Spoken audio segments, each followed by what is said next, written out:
Ang mga programa ginahataghan aton barangayan amuan libre nga pagkuanhan era live birth, registration ng live birth, barangay affairs, libre nga mga para mga senior citizen parahan ibang nangingihanan eyeglasses. An aton gihapon City Health adi parahan pa check up libre check up, libre medisina.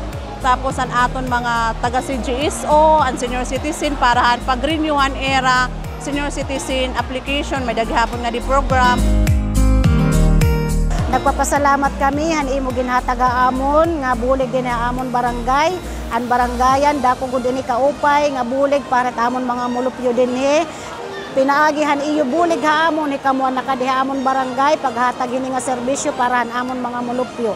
Damo nga salamat ha iyo mayor, vice mayor han iyo pagbulig para han amon mga mulupyo dinhi barangay 108. Papasalamat ako sa mayor nga nakamayada sugad nga di para malibre sugad siyempre dako nagyapin nga bulig ang mga tao nga di.